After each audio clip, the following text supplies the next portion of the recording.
Hello friends, today we are discuss about the very interesting and important topic of factorization. Standard 9 और 10 के लिए बहुत ही important है, ठीक है। उसमें करना क्या है, अब इसका यूज कहाँ पे होता है। सबसे पहले हमने देखा है कि लीनियर इक्वेशन के जीरोस फाइंड करने हैं, जैसे कि x plus 4 is equal to 0। उसके जीरोस ऑलरेडी हम फाइंड कर चुके हैं, x इज इक्वल टू -4 मिला है। लेकिन जब भी क्वाड्रेटिक इक्वेशन की बात आ जाती है तब स्टूडेंट रुक जाते हैं कि हम क्या करें, इसमें कैसे फैक्टराइजेशन करें, कुछ कॉमन ही नहीं हो रहा है। फिर क्या करते हैं, गलतियां कौन सी गलती करते हैं वो दिखाता हूँ। यहाँ से क्या करेंगे, x² प्लस 5x को बनाएंगे, 6 को इक्वल टू के उस साइड ले जाएंगे, x को मैंटम निकालेंगे, फिर ऐसे ही जीरोस फाइंड करेंगे। ये तरीका रॉन्ग है, ऐसे फैक्टराइजेशन नहीं होगा, ऐसे जीरोस फाइंड आउट नहीं होगा। हमें करने के लिए उसकी ट्रिक को यूज करना पड़ेगा।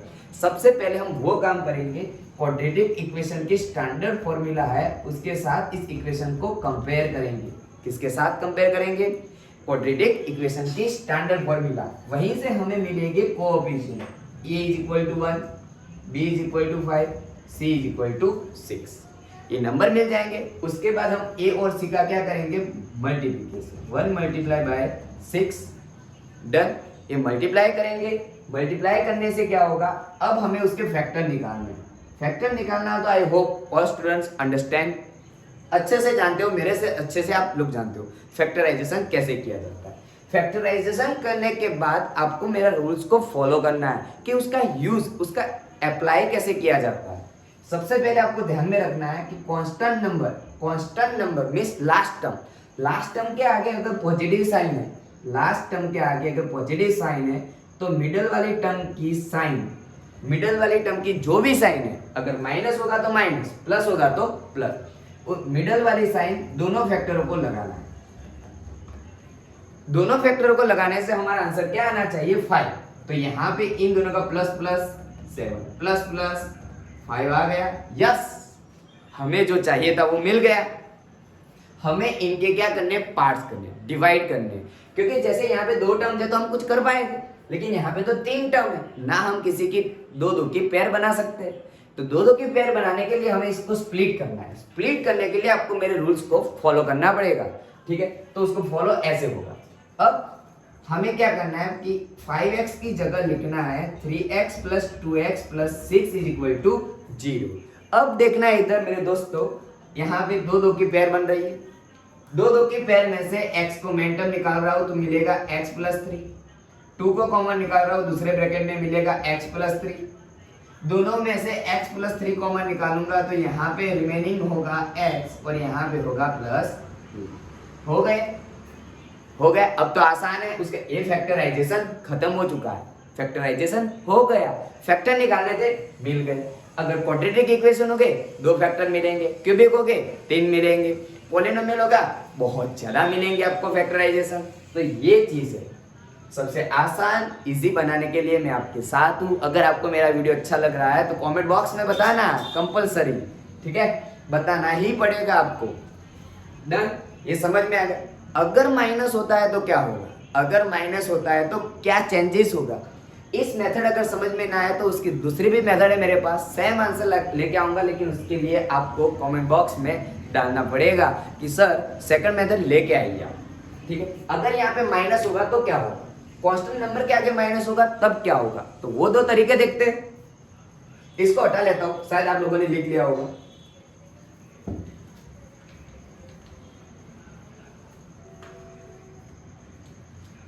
अगर कांस्टेंट नंबर, अगर मिडिल वाली साइन में माइनस साइन है तब क्या होगा। डन, ऑलरेडी हम जानते हैं कि हमारा a 1 होगा, b अब -5 होगा, c 6 होगा। डन, a और c का हम क्या करेंगे, मल्टीप्लिकेशन, उसके फैक्टर निकालेंगे, 6 1 जा 3।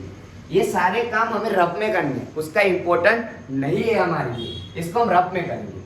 अब कांस्टेंट नंबर के आगे अगर पॉजिटिव साइन है, कांस्टेंट नंबर के आगे अगर पॉजिटिव साइन है तो मिडल वाली साइन हम दोनों फैक्टरों को लगाएंगे। किसको लगाएंगे, दोनों फैक्टरों को लगाएंगे। अब देखिए minus minus plus, minus minus plus, -5 आ गया, हमारा काम खत्म। आपको सिर्फ मेरा रूल्स फॉलो कर रहा है, एक बार वापस बोल रहा हूं, अगर कांस्टेंट नंबर के आगे पॉजिटिव साइन है, मिडल वाले साइन दोनों फैक्टरों को लगाना है, ठीक है। देखिए x square minus 3x minus 2x plus 6 is equal to 0। x दोनों में से कॉमन x माइनस 3, तो दोनों में से कॉमन x माइनस 3, दोनों में से x minus 3 common x minus 2 is equal to 0। ये हो जाएगा खत्म। देखिए बेटा फैक्टराइजेशन हो गया खत्म, हमें दो फैक्टर मिल चुके हैं।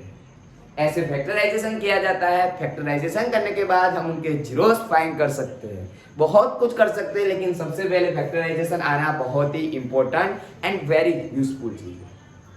अगर कांस्टेंट नंबर के आगे अगर इधर माइनस आता है तब क्या होगा? अभी तो कांस्टेंट नंबर के आगे दोनों रूल्स मैंने वही लिखे कि अगर प्लस है। अगर आपने मेरा रूल्स नहीं लिखा है तो एक बार लिख देना, एक बार वापस रिवाइज कर रहा हूँ। अगर कांस्टेंट नंबर के आगे मीन्स लास्ट टर्म के आगे पॉजिटिव साइन है तो मिडल वाली साइन दोनों फैक्टरों को लगाना है। डन, चाहे वो माइनस हो या प्लस हो, डन। लेकिन कांस्टेंट नंबर के आगे पॉजिटिव साइन होना कंपलसरी। इसी एग्जांपल को मैं अब दूसरा चेंज कर रहा हूं, उसके लिए फैक्टराइजेशन का एक और न्यू मेथड से देखा जाएगा।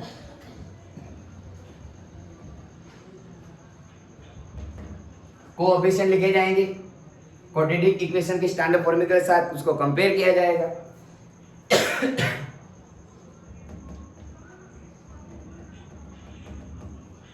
डन। अब ए और सी का हमें क्या निकालना है? फैक्टर। मल्टीप्लाई कीजिए, -6 मिला, 6 के फैक्टर 3 2 जा 6, 6 1 जा 6। अब देखने वाली इंपॉर्टेंट चीज, यहाँ पे कांस्टेंट नंबर के आगे कौन सी साइन है? माइनस, तो मिडल वाले साइन दोनों फैक्टरों को नहीं लगा पाएंगे। तो हमें क्या करना है? कांस्टेंट नंबर के आगे जब नेगेटिव साइन होती है तब मिडल टर्म की साइन ग्रेटेस्ट नंबर को लगाना है। किसको लगाना है? ग्रेटेस्ट नंबर को। किसको? Greatest number. और उसके ऑपोजिट नंबर को उसकी ऑपोजिट साइन लगानी है। अब देखिए 3 में से 2 जाएगा -5, हमें क्या लाना था? -1। आ गया आंसर, खत्म।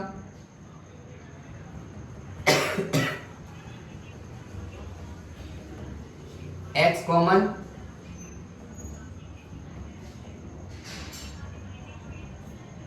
x -3।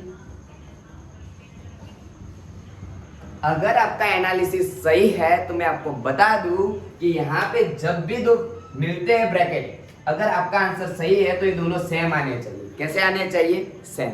ये दूसरी मेथड है। अगर इस रूल्स को आपने नहीं लिखा है तो मैं शांति से बता रहा हूँ, लिख देना नोट पैड में। अगर कांस्टेंट नंबर के आगे नेगेटिव साइन है तो मिडल वाली साइन ग्रेटेस्ट नंबर को लगाना, मिडल वाली साइन ग्रेटेस्ट नंबर को लगाना, उसकी ऑपोजिट साइन स्मॉलेस्ट नंबर को लगाना। किसको? जो फैक्टराइजेशन किया है, हमने जो फैक्टर निकाले उसकी बात कर रहा हूँ। डन। आई होप आपको समझ में आ चुका है अच्छे से। अगर समझ में आ गया है तो उसे दूसरे भी एग्जाम्पल करने। 9th और 10th के लिए वेरी इंपॉर्टेंट और इंटरेस्टिंग टॉपिक है। अगर आपको फैक्टराइजेशन आ जाएगा तो 10th के 2 चैप्टर हो जाएंगे, आप इजीली खत्म हो जाएंगे आपको। ठीक है। अगर आपको मेरा वीडियो अच्छा लगा है तो कमेंट करना, सब्सक्राइब करना, अपने दोस्तों को शेयर करना।